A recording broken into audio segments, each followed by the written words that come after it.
Olá, galera nota 10. Hoje vamos fazer uma revisão sobre sexo e herança genética, ou herança sexual. Na espécie humana, a determinação do sexo é feita através de cromossomos sexuais, também chamados alossomos. Nosso sistema de determinação, assim como de outros animais, é chamado de XY, devido à presença do par de cromossomos homólogos XX para a mulher e XY para os homens. Porém, outros sistemas de determinação aparecem, como por exemplo o X0, encontrado em animais como a barata, onde os machos apresentam apenas um cromossomo e as fêmeas dois cromossomos do tipo X. Já em outras espécies, como por exemplo algumas espécies de aves e peixes, o sistema é ZW, onde o macho apresenta dois cromossomos sexuais ZZ e a fêmea cromossomos sexuais diferentes Z e W. Já nos galináceos, o sistema é EZ0, onde os machos são ZZ e as fêmeas apresentam apenas um cromossomo sexual Z. Portanto, existem vários sistemas de determinação do sexo, e na espécie humana, o sistema XY é caracterizado pela mulher ser o sexo homogamético, já que ela apresenta dois cromossomos iguais, X e X, produzindo, portanto, gametas iguais. Já nos homens, eles são considerados o sexo heterogamético porque apresentam cromossomos sexuais diferentes, um X e um Y, produzindo, portanto, espermatozoides diferentes. Curiosidade é que, então, na espécie humana, é o homem que determina o sexo da criança. Um sistema interessante de determinação do sexo acontece nas abelhas, onde não existem cromossomos sexuais. A determinação do sexo é feita através do número de cromossomos. Esse sistema é chamado de haploide-diploide, onde as fêmeas, representadas pela rainha e a operária, são diploides, e o zangão, que é o macho, é haploide, se desenvolvendo a partir de um óvulo não fecundado. Dando então ênfase aos cromossomos sexuais na espécie humana, é possível distinguir três regiões importantes.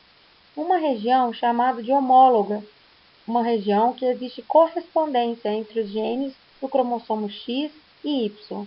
Heranças onde os genes estão localizados nessa região são chamadas de parcialmente ligadas ao sexo. Já a região do cromossomo X, que não tem correspondência ao cromossomo Y, os genes estão relacionados com as heranças ligadas ao sexo. E existe ainda genes presentes apenas no cromossomo Y, genes então restritos ao sexo masculino. Já a quarta herança não está relacionada aos cromossomos sexuais. Ela é chamada de herança influenciada pelo sexo, porque, apesar do gene estar localizado em cromossomos autossômicos, ela é influenciada por fatores extracromossômicos, aparecendo então diferente em homens e em mulheres. O exemplo mais conhecido de herança influenciada pelo sexo é a calvície, onde é influenciada pelo hormônio sexual testosterona. Portanto, o mesmo gene apresenta como dominante nos homens e recessivo nas mulheres. Em relação à herança ligada ao sexo, os exemplos mais comuns são a hemofilia, caracterizada por uma dificuldade no processo de coagulação do sangue. O gene da hemofilia está localizado no cromossomo X, na região não homóloga, representando um gene recessivo H.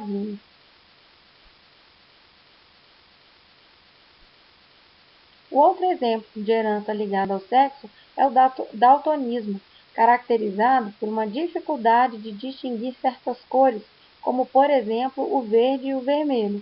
O gene também é recessivo, Dzinho, ligado ao cromossomo X, mais precisamente à região não homóloga. Portanto, existem 4 tipos de heranças. A herança é considerada ligada ao sexo quando o gene envolvido estiver localizado na região não homóloga do cromossomo X, aparecendo, portanto, em homens e em mulheres, porém em diferentes proporções. Já vai ser considerado uma herança restrita ao sexo aquela onde o gene envolvido está localizado no cromossomo Y, portanto, restrita ao sexo masculino. Já a herança parcialmente ligada ao sexo, os genes estão presentes na região homóloga, a região de correspondência entre os cromossomos sexuais. Portanto, esse tipo de herança aparece em homens e em mulheres na mesma proporção. Em relação à herança restrita ao sexo, o gene está localizado no cromossomo Y, são chamados de genes holândricos e são restritos ao sexo masculino. Portanto, homens portadores de heranças restritas ao sexo sempre passarão a doença para os seus filhos do sexo masculino. O exemplo desse tipo de herança é a hipertricose auricular, muito comum na região da Índia. É isso, o fim da nossa aula. Espero que vocês tenham gostado. Bons estudos e até breve.